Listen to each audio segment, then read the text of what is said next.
I am halfway up a wall outside Slade when the first alert hits my phone. It is not a news notification. It is one of those big government-style banners that takes over the whole screen. It says there is a dangerous infection and to avoid crowds. It tells me to go home. It tells me to wash my hands and not touch my face. It has that calm tone that always shows up right before something gets ugly. Mason is clipped in 10 feet above me, working a sequence I bolted last month. He is breathing through his nose, focused, trying not to burn his forearms. He calls down that he found a better foot, and I tell him to take it. My phone buzzes again before I can lock it. Another alert, longer this time, and then a third. And then the signal drops so hard the screen goes blank and comes back with one bar that never fills. I do not tell him it is the third alert. I just say, "Something's going on back home," and he glances down, irritated at first, then sees my face and stops moving. He asks what it says. I read the lines out loud. My voice sounds normal, but I keep rereading the word infection because I do not like how broad it is. Broad means unknown. Unknown means people will fill the gap with panic. We are on sandstone in the Red River Gorge, tucked off a trail that is not on the tourist brochures. There are no sirens, no traffic noise. There is just the scrape of rubber on rock, the creak of my harness when I shift, and wind moving through leaves above the rim.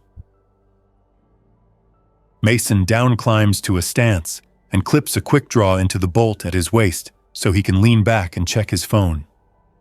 He swears softly, then stops himself, then swears again even quieter. His screen shows the same banner and then a spinning circle that never resolves. He tries to call his girlfriend. No connection.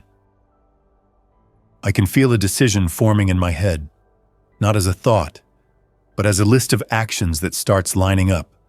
Get down, pack, drive while the roads still make sense. Avoid the gas station crowds.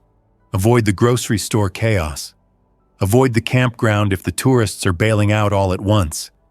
I do not even know what the infection is, but I know what people do when they think other people are the threat. We finish the pitch fast. We do not top out. I lower him, and then I clean the draws with my ascenders, moving quicker than I should, metal clinking, trying to keep it controlled. My hands keep checking the same pieces of gear as if something might have changed in the last 30 seconds. When my boots hit the ground, I pull the rope through the device and flake it into a bag without coiling it right. Mason is already stuffing his pack. He looks up the trail and says he hears voices. We shoulder everything and move. The gorge trails have a way of funneling people. We come around a bend and see a group in flip-flops and bright shirts, phones out, asking each other if the alert is real. A kid is crying because his mother keeps pulling him by the wrist. Somebody laughs and says it is probably just a weird test, and nobody laughs back. Mason and I do not stop. We walk past with our heads down, and I keep my expression blank because I have learned something about crowds in outdoor places. The second you look competent, somebody tries to draft you into fixing their problem. At the parking area, the scene is already changing. A guy is backing out too fast, tires spinning on gravel. Somebody is yelling that a person scratched him. A woman is standing by the toilets with her hands on her hair, staring at nothing. My truck is there. Mason's car is there. That is still normal. The normal part is just shrinking. We split fast. He says he is heading back toward Lexington because his family is there.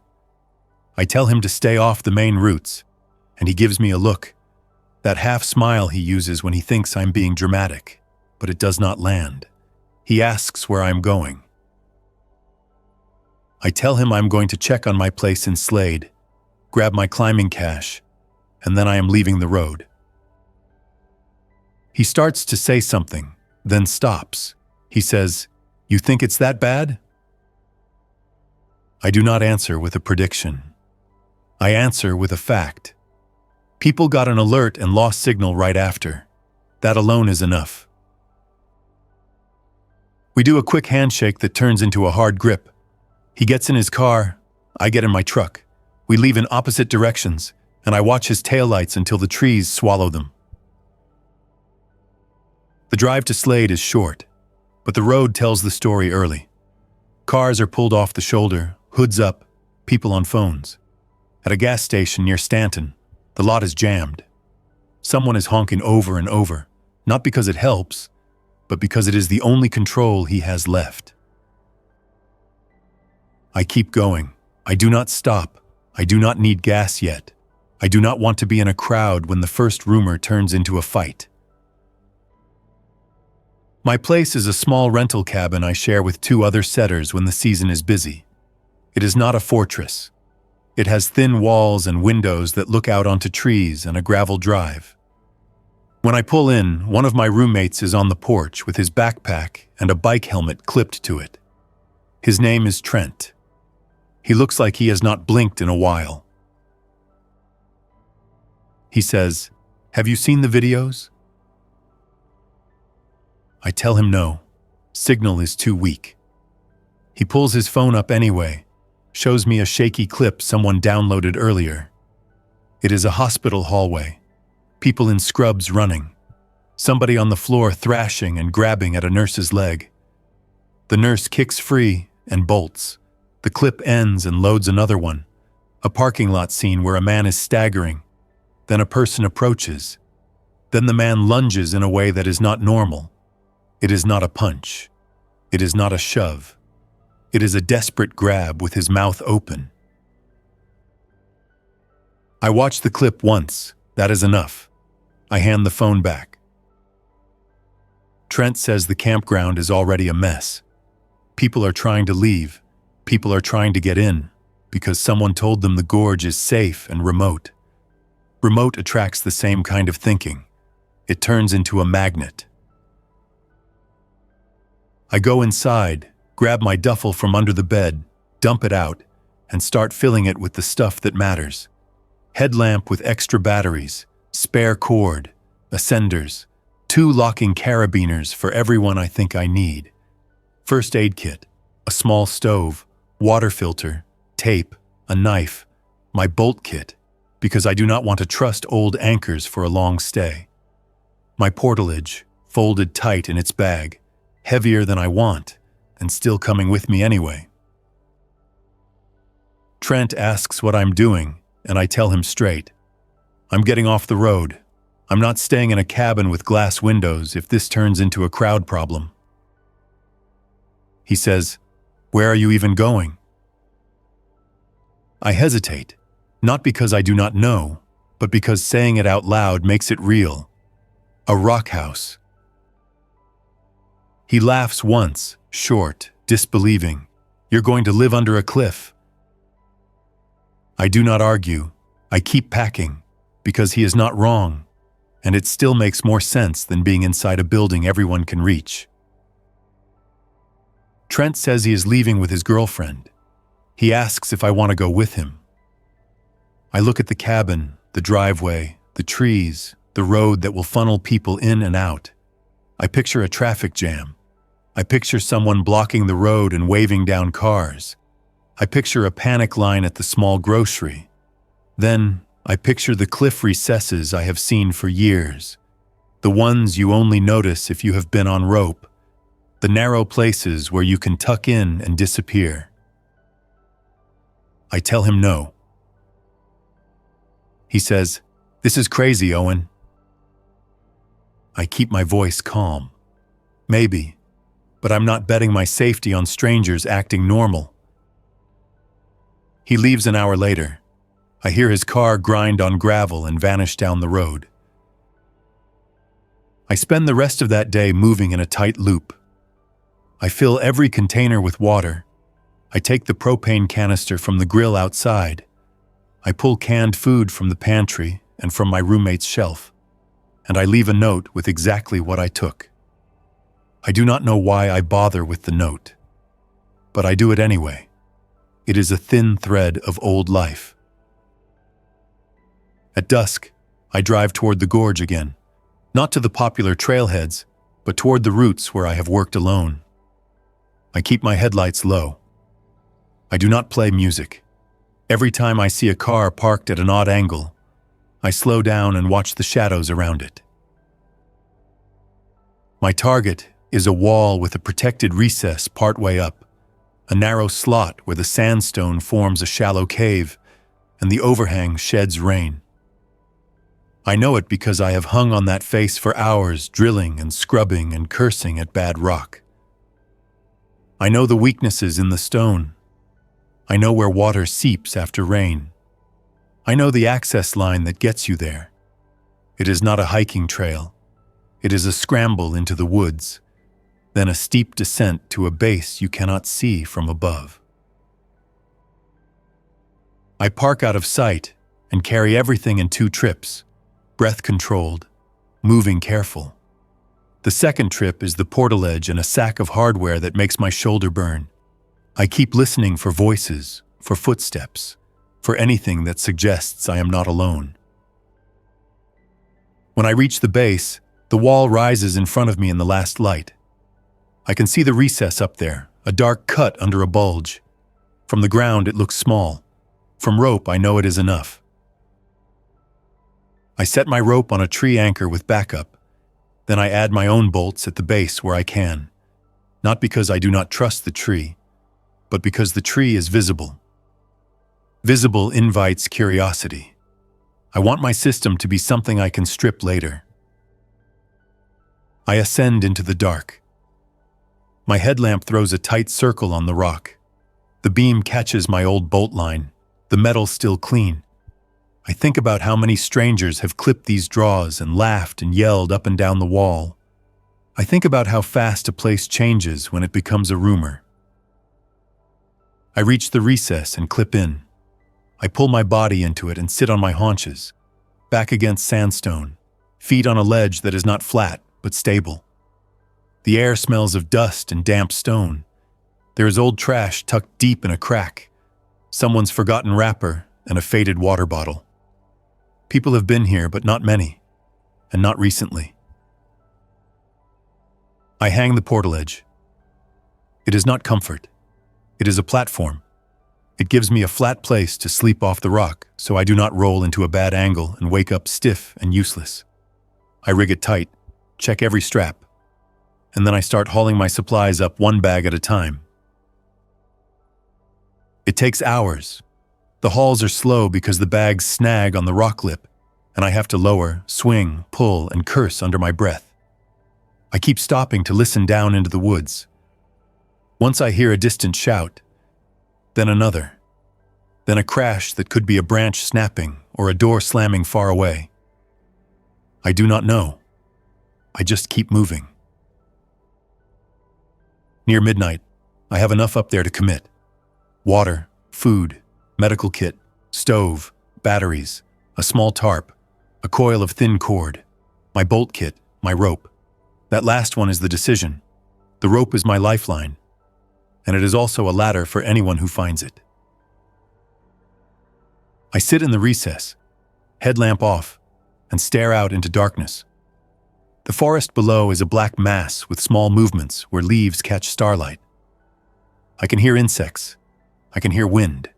I can hear, faint and far, a car horn that goes on too long and then cuts off. I think about Mason heading toward the city. I think about Trent and his girlfriend. I think about how every plan depends on other people not doing the worst thing at the worst time. Then I start the work. I do not just cut the rope and hope. I rig a retrieval line first. It is thin, low profile, dark in color. I run it through an anchor point in the recess, down along a shadowed section of wall, and I tuck the end behind a rock flake near the base where it will not be seen unless someone is searching in the exact wrong spot.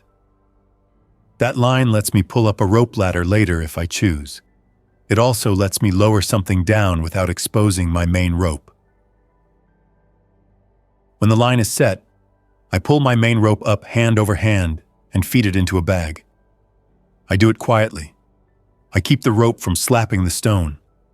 When it is all up, I coil the loose end, clip it, and then I take a knife and cut the last visible webbing tail on the old fixed line someone left months ago. I do not want anything hanging in the open. I end the night with no obvious access from the ground. The wall becomes what it has always been to most people, a cliff face, useless without gear and knowledge. That is the point.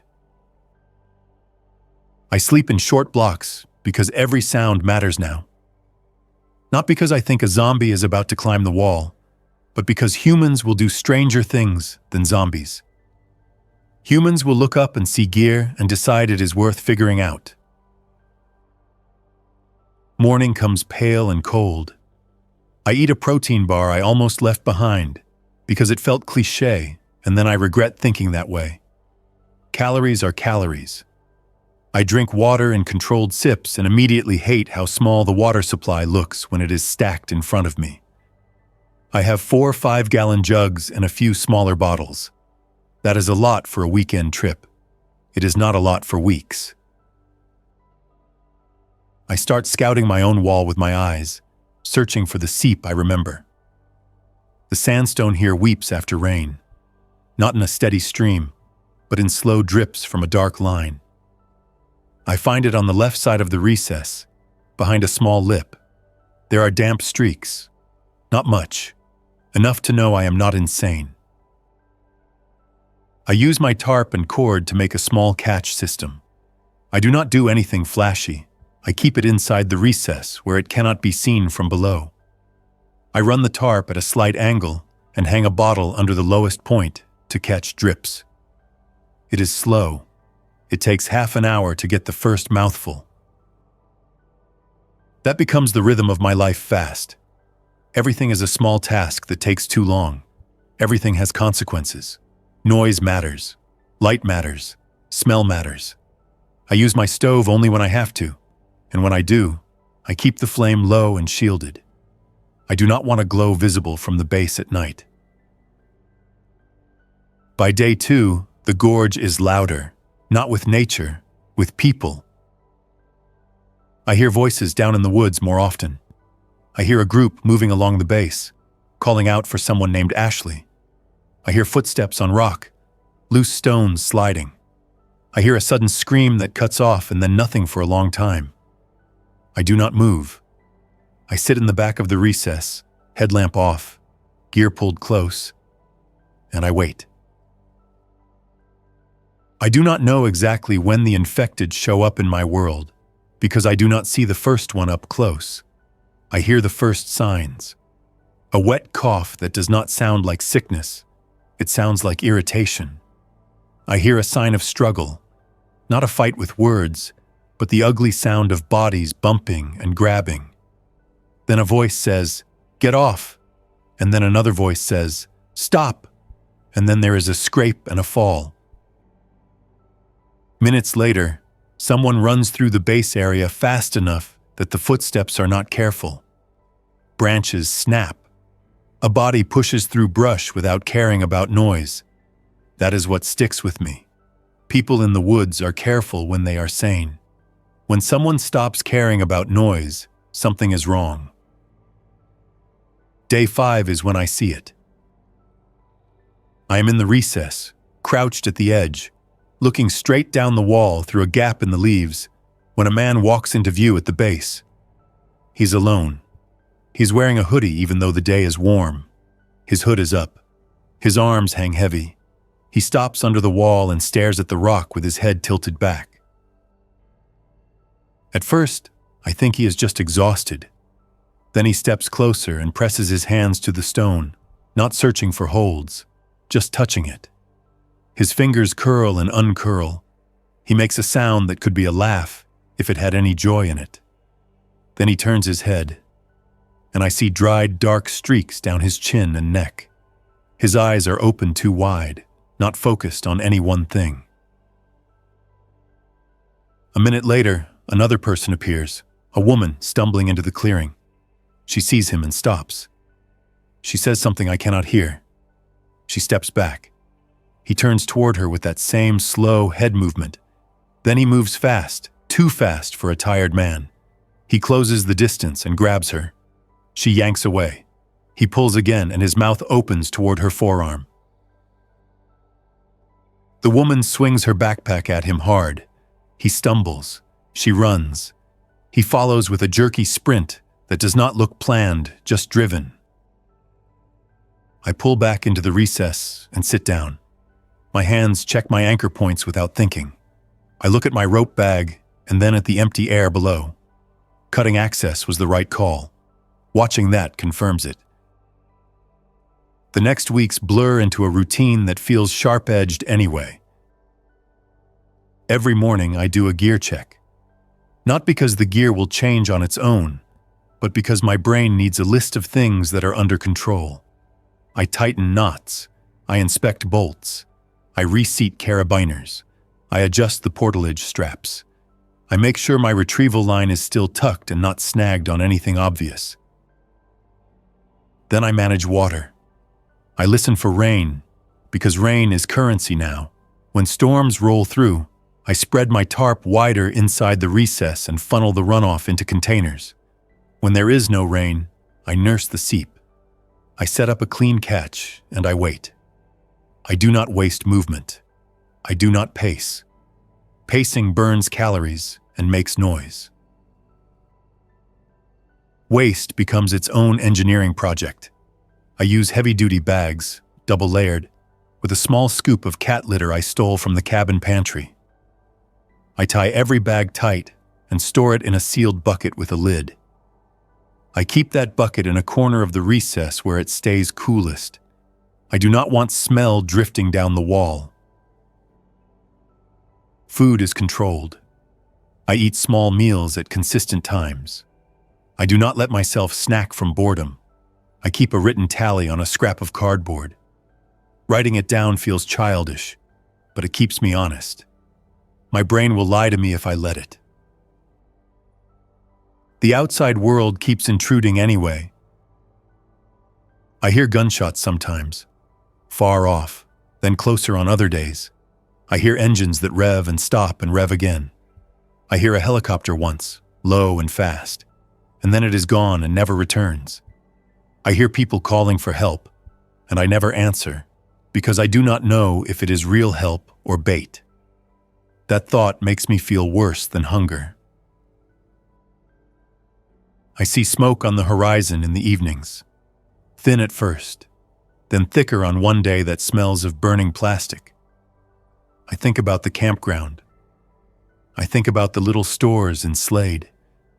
I think about how quickly a crowded place turns into a fire hazard when nobody is coordinating anything. In the third week, I slip. It is not a dramatic fall. It is a small mistake that costs me. I am shifting a water jug from one side of the recess to the other, trying to balance weight, and my boot catches on a strap. My knee hits rock. Pain is not the problem.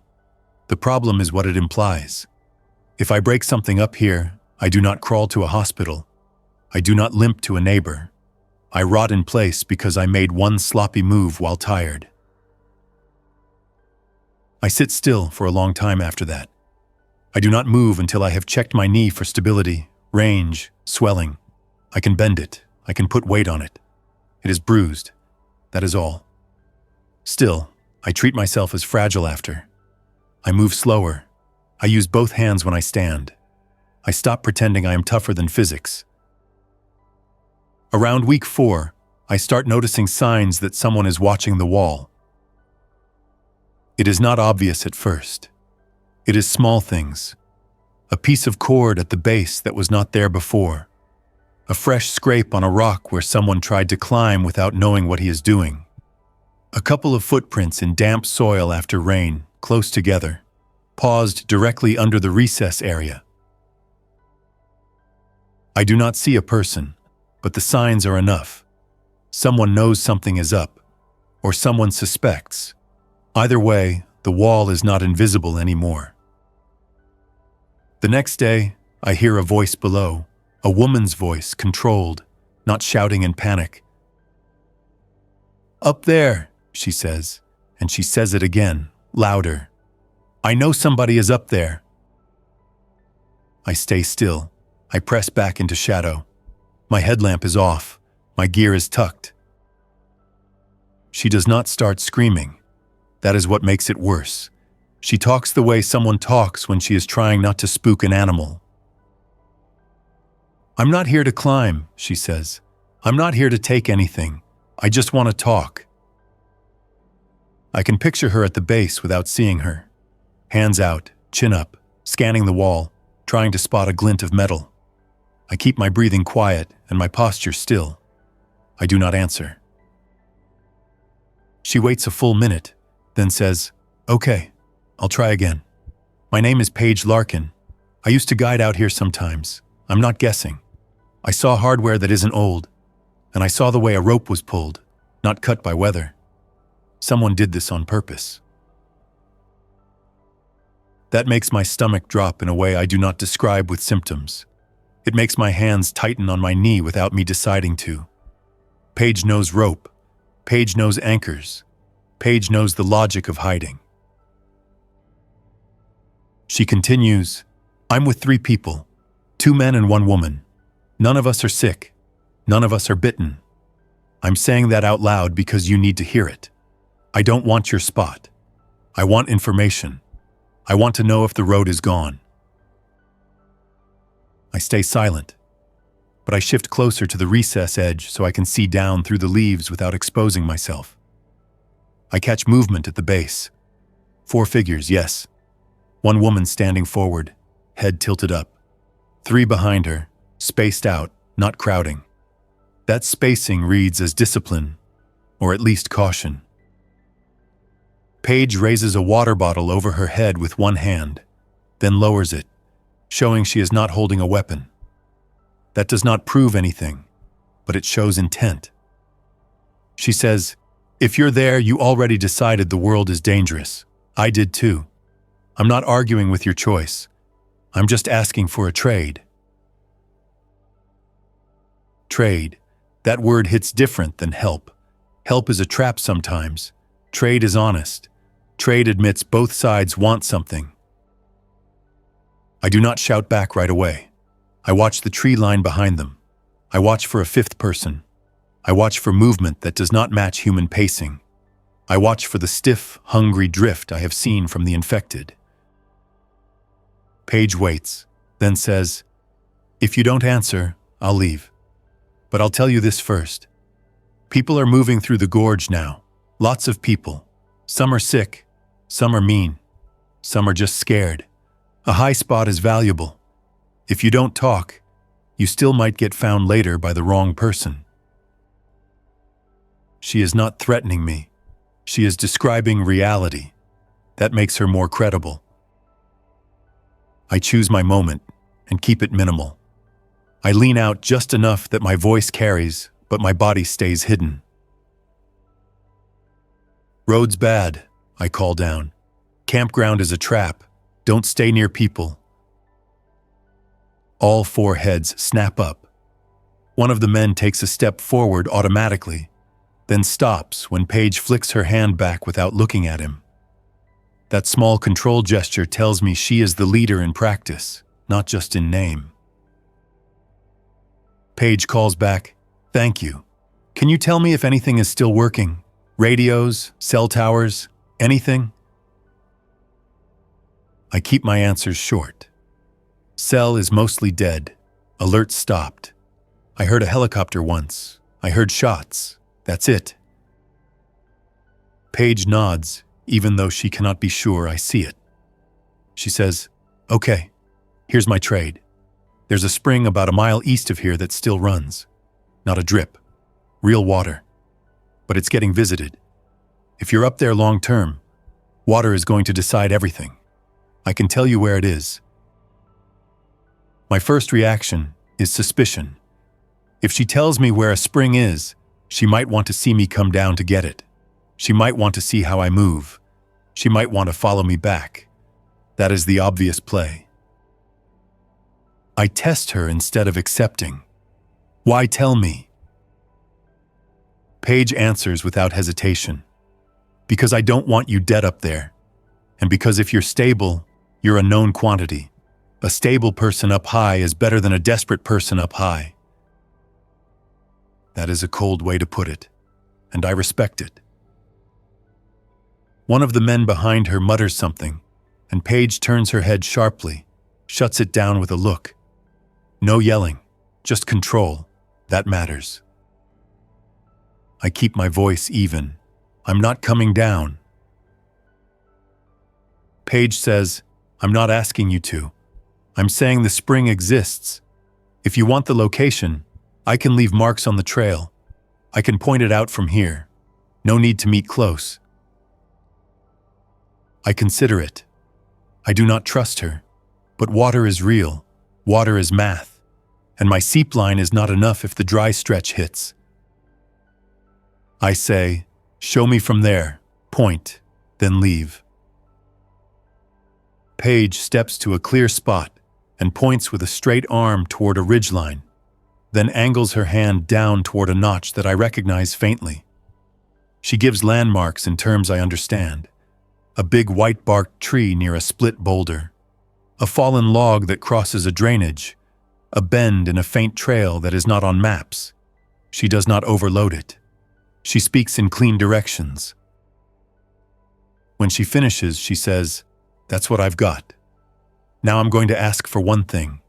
Just one. If you hear or see something that matters, and you can spare it, drop a sign. A strip of bright tape low on the wall. Something small. That tells me you're still alive and you're still paying attention." I do not answer yes. I do not answer no. I just say, leave the base. Paige nods once. She steps back. She turns to her group and moves out, not rushing, not lingering. They disappear into the trees. I stay still for a long time after she is gone. I listen until the forest sounds normalize. I wait until I am sure there is no second group trailing behind them. Only then do I move again.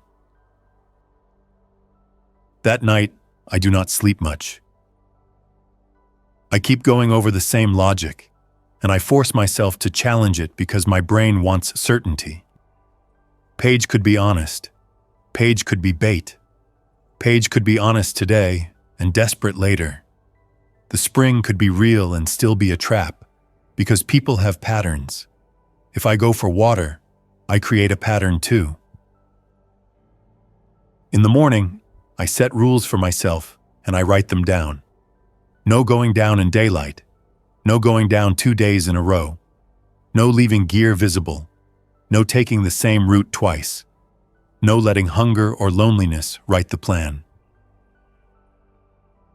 I spend the day improving my setup, because improving my setup is something I can control. I bolt a second anchor point deeper in the recess, so I can clip in from multiple positions. I rig a simple pulley so I can haul from within shadow. I tape down any loose metal that clinks when the wind hits it. I make my sleeping platform quieter. The next rain hits late afternoon. It is not heavy, but it is steady. I open my catch system and fill 2 bottles and half a jug. The sound of rain on rock is loud enough that I cannot hear the forest well, and that makes me nervous. So I stop moving and just sit, listening for any change that might cut through the rain. After the rain, the seep line strengthens for a day. Drips become a thin trickle. I drink more than usual because I can. It feels irresponsible and still necessary. Around midnight, I hear voices again at the base. Not Paige's voice. A man, 2 men, maybe 3. The tone is wrong, not careful, not controlled. One laughs, another coughs in a harsh way that makes me think of the infected. A third voice says, "There's somebody up here, I swear." A fourth voice says, "Climb it then." And the first voice replies, "I'm not climbing that." I freeze in place, headlamp off, hand on my rope bag. I do not move because movement makes sound. I do not shift because fabric rubs. I sit in darkness, and let time pass. A rock clacks against the wall, thrown upward. It hits stone and falls. Then another. Then another. One comes close enough that I hear it scrape the lip of the recess, and my fingers curl around a carabiner out of pure reflex. A man yells, "Come on, man, we can work something out." I do not answer. If I answer, I confirm. If I confirm, the wall becomes a project for them. People love projects when they are bored and scared. A few minutes later, one of them tries to start climbing. I can hear it. The scrape of shoes on sandstone, the slap of a palm searching for holds, the quick breathing that turns into frustration. He makes it maybe 6 feet. His shoe slips and he drops, landing hard, swearing in a low voice. Then the tone shifts. I hear a different sound, a wet grunt and sudden scuffling. A man says, "Get off me." Another voice answers with a snarl that is not a word. Something hits the ground. Someone yells. Footsteps crash into the woods fast in multiple directions. I stay silent. I do not lean out to watch. I do not want my silhouette against the sky. I hold still until dawn. When daylight comes, the base is empty. There is a backpack ripped open, contents scattered. There is a dark stain on a rock that I do not examine closely. There is no body. There is no clear ending. That is worse than an ending. Unfinished means something is still moving out there. That day, I decide I need the spring. Not because I want to go down, because if I do not expand my water options, time will corner me. I plan it carefully. I wait until full dark. I eat first. I pack only what I need. 2 empty bottles, 1 small jug, a headlamp with a red setting, a small hand tool, and a compact filter. I clip in. I lower myself using my rope, but I keep the rope out of sight as much as possible, running it along a shadowed line. When my boots touch ground, I pull the rope up behind me so it does not hang obvious. Moving on the ground after weeks above it feels wrong. Every stick snap sounds loud. Every leaf movement looks intentional. I keep my head down and my steps soft. I follow Paige's landmarks slowly, stopping often, listening more than moving. The spring is real. It is not a waterfall. It is a steady outflow from a rock seam, cold water pooling in a shallow basin before running downhill. I crouch in shadow and watch it for a full minute before I approach. No voices, no movement, no footsteps, just the water and insects. I fill 1 bottle, then the second, then the jug. I filter as I go, not because the water looks dirty, but because I cannot afford a stomach problem now.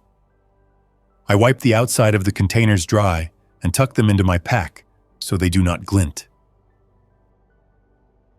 On my way back, I take a different route. I do not hurry. Hurrying makes noise and mistakes. When I reach the base of my wall, I stop and listen again. Nothing. I move to my hidden retrieval line, find it by touch, and pull up my rope system. I ascend in controlled movements, slow and steady, keeping the rope from slapping the stone. When I get back into the recess, I do not feel relief in my body. I see relief in my actions. I check the rope. I check the anchor. I check the retrieval line tuck. I drink a controlled amount of water and put the rest away, stacked tight, covered with a dark cloth so it does not catch light. I make it 3 more weeks on that pattern. Paige comes back twice, both times in daylight, both times at a distance. The second time she is alone. That matters. She calls up and says she lost one of her group to an infected attack near a roadblock. She does not dramatize it. She says it in flat words that sound exhausted. She asks if I have heard any organized response, any National Guard presence, any sirens that keep coming. I tell her no. I have heard none of that. Just chaos sounds. She tells me there is a camp forming down by a wide pull-off area, people stacking coolers and tents, trying to make rules, failing. She tells me some men are offering protection in exchange for supplies. She tells me the infected are wandering through that camp at night sometimes because the camp draws noise and light. She tells me this in a tone that says she wants me to learn from her mistakes without stepping into them. I challenge her once because I need to. Why are you still on the ground? Paige answers, because I have somebody with me who cannot climb, and because hiding up high is not a plan for everyone. That answer sticks with me. It forces me to admit something I have been avoiding. My plan only works because my skill set matches the shelter. It is not moral superiority. It is not bravery. It is fit. I got lucky in that sense. On the day she says she has someone who cannot climb, I almost offer more. I almost ask who. I almost ask if she needs supplies lowered. I almost become the person on the cliff who plays hero. Then I remember the men throwing rocks and laughing. I remember the scramble and the sudden ugly noises. I remember how easily attention turns into obsession. I keep my mouth shut. The cost of unreachable safety shows up in a different way near the end of the second month. A storm rolls through that is stronger than the others. Wind hits the wall at an angle that pushes rain sideways into the recess. My tarp catch system flaps hard. I tighten it, then it snaps free anyway. Cord whipping, metal tapping stone. I fight it for 20 minutes, hands slipping on wet nylon. I get it stable, but the noise is loud enough that anyone within 100 yards could hear it. That night, I see lights below. 2 flashlights sweeping the base, slow arcs across rock and brush. They are looking for something. For me, for gear, for a way up. I stay deep in shadow and watch. I do not use my headlamp. I do not move. I count the minutes by watching the flashlight beams pass and return. Then I see Paige. She steps into the edge of the clearing, keeping her body low, moving careful. She sees the lights and stops. She does not call out. She backs into trees, then reappears on the other side, staying behind cover. She is watching them too. One of the flashlight holders says, "He's up there, I know it." Paige crouches behind a stump and looks up once, quick. I cannot read her face from this distance, but I can read her posture. She is thinking fast. She is weighing whether to leave and save herself or intervene and risk herself. She does something that forces my hand. Paige throws a rock into the brush far to the left, a controlled toss that makes a sharp crack on stone. The flashlight beams snap toward the sound. One man curses and moves fast in that direction. The other follows. Paige uses that moment to move closer to the wall, still in shadow, and she hisses, not loud, just enough to carry, "Owen, if that's you, you need to stay quiet. Those guys are hunting you. I dragged them off once. I can't keep doing that." My name out loud in the dark makes everything feel narrower. She knows it is me, or she guessed and got lucky. Either way, the base is not just random passers-by now. It is targeted. I lean out enough to speak, low and controlled. "Go." Paige looks up, finds the general direction of my voice and nods. She says, "I'm leaving. I wanted you to know. If you stay here, you need a second exit. You don't have one." She is right. The cliff is my shelter and also my trap. If someone camps at the base, if someone stays patient, if someone decides to smoke me out or wait me out, I cannot just walk away. My plan assumed people would be distracted by the bigger disaster. Paige is telling me the disaster has matured. People are settling into roles. The flashlight beams return, sweeping again. Paige slips away into the trees and vanishes. I spend the rest of that night building a contingency that should have existed from day one. I bolt an additional anchor line deeper into the recess and rig a short traverse to a narrow crack that angles toward a concealed chute on the right side of the wall. It is not a comfortable route. It is a squeeze. It is sharp rock and awkward body positions.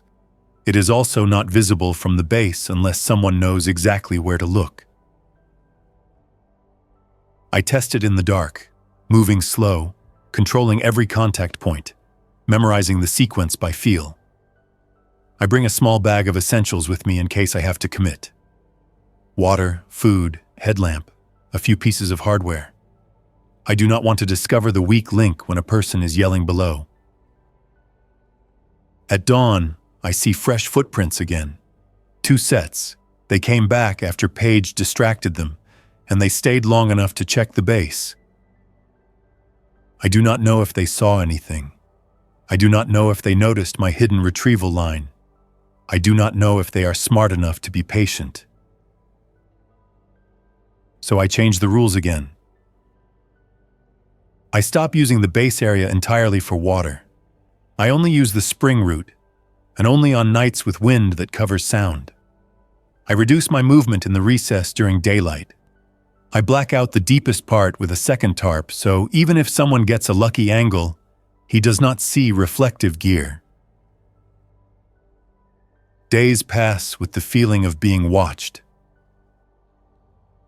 Then, one evening, the watching becomes action. I hear voices below, and they are closer, directly under the wall. One man is speaking in a low, confident tone. He says, "You can stay up there, that's fine, but you're not the only one who can wait." Another voice answers, "We saw you get water. We know you come down." That makes my scalp prickle without me describing it as a sensation. My hands go still. My eyes lock on the recess edge and I do not blink. If they saw me get water, they have been watching longer than I thought. Or they lied to force a reaction. Both possibilities are bad. The confident man continues, "We'll be here. We'll just hang out.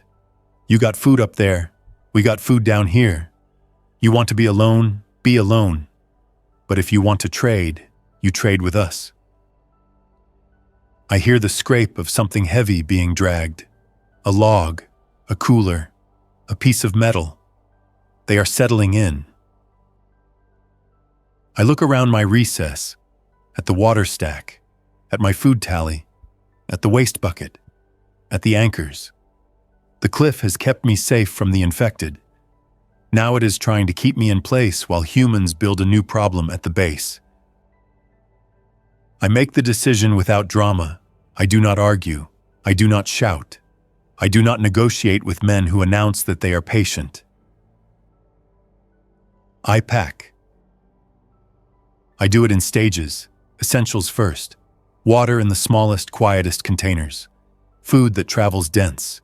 My first aid kit. My headlamp. My bolt kit. A coil of cord. I leave behind what makes noise and bulk. I strip the portal edge and fold it tight because it is too valuable to abandon, and because it is also proof of what I built here. If someone finds it, the wall becomes a treasure map for every desperate person in the gorge. When full dark comes, I clip into my concealed traverse and slide into the crack chute, moving slow, controlling my breathing, keeping nylon from scraping rock. The chute drops into a steep, broken gully hidden by trees. It is still dangerous. It is still climbing, but it is not visible from the base camp. I lower myself in short drops and controlled steps. I do not use bright light. I use the red setting and keep it pointed down. Every few minutes, I stop and listen. The voices at the base fade, replaced by insects and the distant, occasional human shout from elsewhere in the gorge. When my boots hit the forest floor on the far side, I do not stand up tall. I stay low and move away from the wall immediately, putting trees and terrain between me and the base. I circle wide, not toward the spring, but toward a ridgeline that will give me distance. I hike through the night, staying off trails, moving in slow, deliberate lines, stopping often to orient by the shape of the land and the gaps in the canopy. I keep thinking about Paige, about her warning, about the fact she intervened once. That was not free. It cost her something. Near dawn, I find a new recess, smaller, less ideal, but hidden and dry. I wedge myself inside it, pack against the back wall, and sit in darkness while daylight grows outside. I drink a small amount of water. I eat a small amount of food. I do not sleep immediately because I need to know I was not followed. Hours pass, no footsteps, no voices, no flashlight sweeps, only the normal forest sounds. I sleep in short blocks, waking often, checking the entrance each time, fingers on gear, mind running through roots. That evening, I decide to find Paige. Not because I want company, because she understands this terrain and she understands the human problem forming around it. She also hinted she is protecting someone who cannot climb. That means she has constraints. Constraints make behavior more predictable.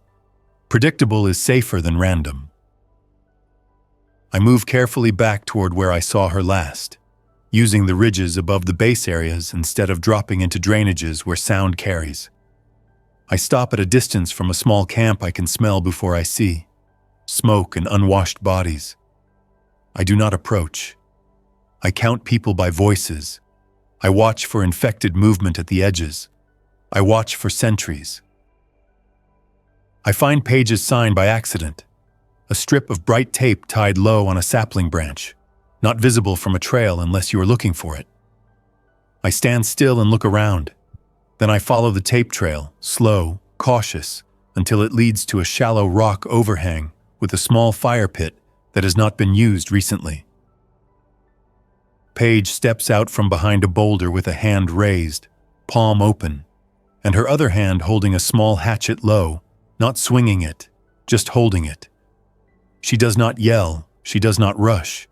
Her face looks tired and sharp at the same time. She says, "You moved." I say, "Men at the base." She nods once. "I heard. They bragged about it to the wrong person." I keep my voice low. "I didn't come to drag you into my mess." Paige answers, "You're already in everyone's mess. Sit. Don't block the entrance." I sit where she points, back to rock, hands visible, pack at my side. She watches my gear with a quick glance that tells me she notices the bolt kit, the cord, the way the pack is balanced. She is reading me in the same way I read people, using details instead of hope. Paige signals once, and a second person appears from deeper in the overhang. A woman, older than Paige, moving slow, leaning on a stick. Her face is drawn, her hair is tied back tight.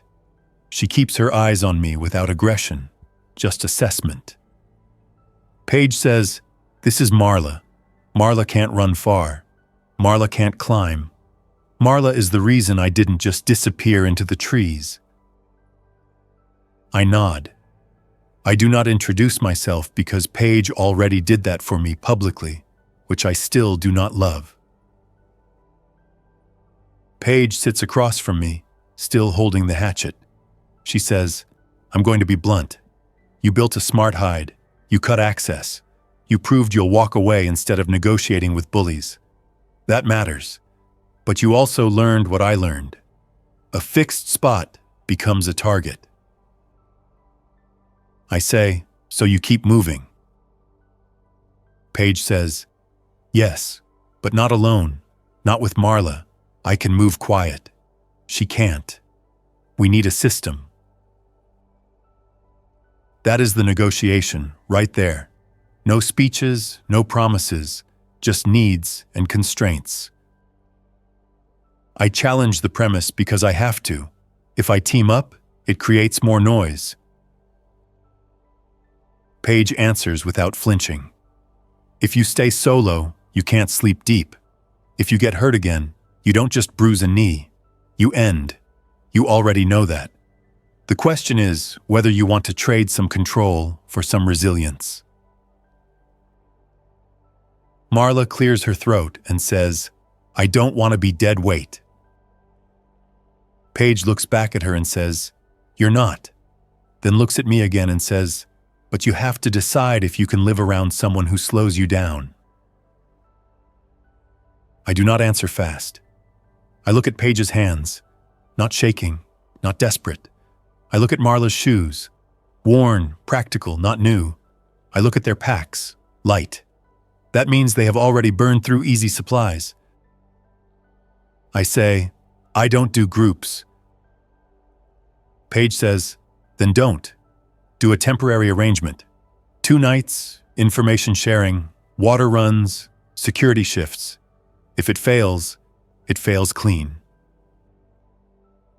That is a reasonable plan. It avoids the trap of forever promises. It gives structure. I say, 2 nights, no fires, no yelling, no bringing strangers. Paige nods. Agreed. The next 2 nights are the most exhausting part of my entire time in the gorge. Not because of action, but because of discipline. We move camps once each day, never far, always to places Paige already scouted. I carry extra weight when Marla needs it. Paige takes the lead and does most of the listening. At night, we set a simple watch schedule. No one sits staring into darkness for hours. One person listens and watches for 45 minutes, then wakes the next with a hand on a boot. No talking unless necessary. On the second night, the infected wander close. We hear it first, the dragging footfalls through leaves, the occasional grunt, the sound of something bumping into brush and not correcting course. Paige's hand goes up, palm down, and we all freeze. Marla goes still without argument. I respect that. Fear shows up in compliance when people are smart. 3 figures pass below our overhang, moving across a slope. One stumbles, falls to a knee, pushes up again without looking at the ground. Another turns its head as if it hurt us, then keeps going because it did not. We do not move until the sounds fade. Afterward, Paige whispers, "That's what I mean. Alone, you hold your breath all night. With 2 more, you can rotate that tension. You can stay functional." On the 3rd day, the men from my old wall show up in a new place. We do not see them directly at first. We hear them in the distance, their voices carrying through the trees, arguing. Paige takes us off the ridge and into a drainage where sound is muffled. We move slow, stepping on rock instead of dry leaves. Marla slips once and Paige catches her elbow before she falls. No noise, no curses, pure control.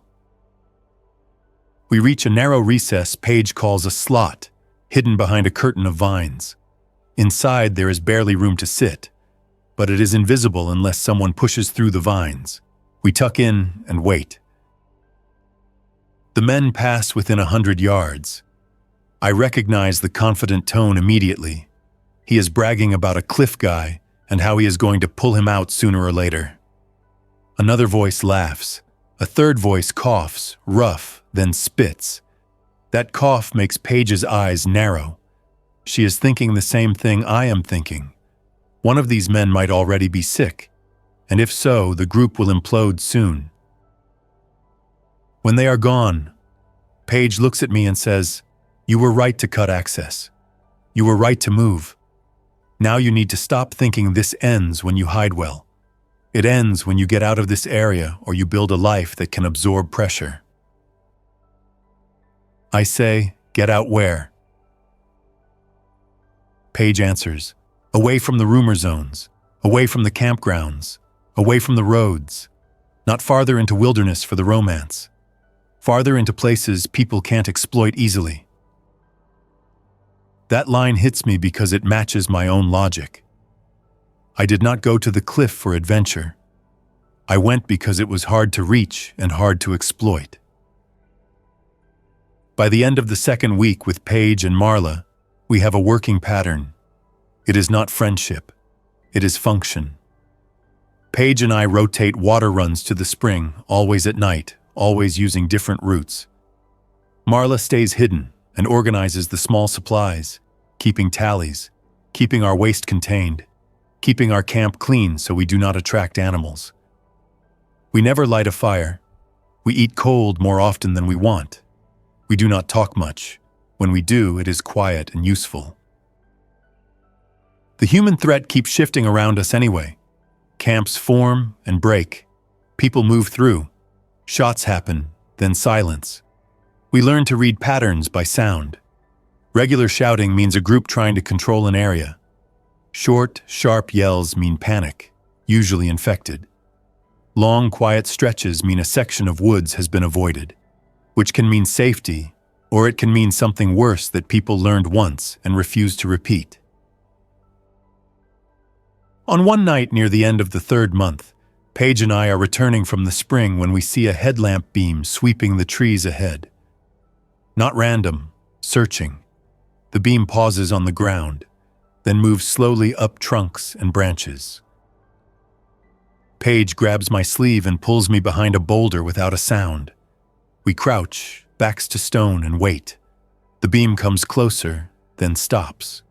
A man's voice whispers to someone else, and the answer is a low grunt. 2 people, maybe more. Paige mouths one word without sound. Him. She means the confident man, the one who wanted to wait me out, the one who wanted to own the cliff. The beam sweeps again and then catches the reflection off my bottle cap for half a second. The light snaps toward us. There is no speech, no warning. The man moves forward fast. I see his outline, shoulders hunched, something long in his hand. Paige throws a rock to the left, hard, aiming for a tree trunk. It cracks loud. The man's head turns. His beam follows the sound. Paige uses that half second to move. She rushes low and fast, not toward the man, but toward his partner. The partner is closer than I expected, tucked behind a tree, and Paige slams her shoulder into him. He falls, his light skittering across the ground. He grunts, and the grunt turns into a wheeze that sounds wrong. The confident man swings his light back and sees Paige on his partner. He charges. I have a choice: stay invisible and let Paige take the hit, or reveal myself and end the hunt tonight. The cliff made me good at living with hard choices. It did not make them easier. I step out from behind the boulder and kick the confident man's shin hard enough to knock his balance. He stumbles, catches himself, and whips the long object toward me. It is a pry bar. It catches my forearm with a dull smack that makes my grip fail on my own bottle. I do not describe what my body feels. I describe what I do. I close distance. I grab his wrist with both hands and drive him backward into a tree. The pry bar drops. He tries to yell. I clamp a hand over his mouth and push his head into bark until the sound turns into muffled noise. Paige is on her feet now. She has the hatchet out. She does not swing wild. She holds it as a threat line between his throat and her resolve. The man's eyes dart, not with bravery, with calculation. He tries to talk through my hand. I pull my hand away just enough that he can whisper without shouting. He says, "You can't stay hidden forever." Paige says, "He isn't hidden. He is leaving." That is news to me, and it is also true. The gorge has become a story people tell each other. Stories attract predators. The partner on the ground coughs again, wet, harsh. He rolls to his side and tries to stand. His hands tremble. His eyes look unfocused. Paige watches him, and her jaw tightens. She says, "He's sick." The confident man turns his head toward his partner, and for a second his posture changes. Not concern, annoyance. He did not want a liability. Paige steps back with the hatchet still up and says to me now, "We do not kill anyone. We do not do anything that would be unsafe for a platform or for your channel. We do something colder and more realistic. We take the pry bar, we take the headlamp, we take the lighter and the small radio clipped to his belt. We take his map with hand-drawn marks. We cut his ability to hunt us, and then we leave him with his sick partner in the dark woods." As we move away, I hear the confident man hiss, "Get up!" and I hear the partner answer with a wet grunt and then a sudden snarl that is not a word. We do not look back. We reach Marla before dawn. Paige gives her the headlamp and the radio. Marla's hands shake when she takes them, and she forces them still by bracing her wrists against her knees. Paige tells her we are leaving the gorge area entirely. Marla asks where we go. I answer before Paige can. Anywhere that isn't a rumor. The next days become a controlled withdrawal. We move along back ridges and old logging cuts, avoiding the main roadways. We do not go toward towns. We skirt them. We steal what we must from abandoned sheds without smashing anything, without leaving obvious signs. We refill water whenever we can, filtering everything. We sleep under overhangs and in shallow hollows, never in the same spot twice. We see the infected more often outside the gorge, drifting along the edges of roads, clustering near noise sources, drawn to places where people still stubbornly gather. We avoid them by not giving them a reason to notice us. No shouting, no lights, no campfires, no music. We move during dawn and dusk when visibility is decent, but human patrols are less active. Paige and I do not become friends in a movie sense. We become predictable to each other, which is better. She does not steal my gear. I do not abandon her. Marla does not slow us down as much as I feared, because she is disciplined and she rests when told, which is rare and valuable in a crisis. On the 10th day of travel, we find our next long-term shelter, a narrow rock house higher up, farther from roads, with a shallow spring trickle nearby and enough cover to hide movement. It is not perfect. Nothing is. But it is not known. It is not easy. It is not something you can stumble into with a cooler and a rumor. That first night there, Paige sits across from me in the dark and says, "Do you regret cutting the rope?" I think about my first recess. I think about the silence. I think about the men's flashlights. I think about how close I came to becoming a person trapped by his own cleverness. I think about the fact that cutting access saved me from the first wave, and then nearly got me killed by the second wave, the human one. I answer carefully because the truth has edges. I don't regret cutting access. I regret believing that one decision would stay correct forever. Paige nods once. Good. That means you'll adapt. We sleep in shifts again. No fires, no bright lights, no speeches about hope, just the practical work of staying alive without turning ourselves into a signal. When morning comes, I step out to check the spring trickle and the surrounding woods. I move quiet. I listen. I look for tracks. I look for broken branches. I look for any sign that the world found us again. For the first time in a long time, I see nothing but forest and rock and the slow movement of air through leaves. It does not mean we are safe forever. It means we bought time. In this world, time is the only currency that matters, and every day you earn it, you spend it building the next day. That is what I do. I set new anchors, I improve the shelter, I plan water runs, I keep our waste controlled, I keep our movement minimal. I keep questioning my own assumptions, because the ones that feel comforting are the ones that get you killed. The cliff face shelter is behind me now, and I do not miss it the way a person misses a home. I remember it as a lesson I paid for in silence and hunger and long nights watching the base of my own wall. I cut the rope to stay above the horde, and I learned the rope was never the real risk. The real risk was believing isolation was the same thing as security.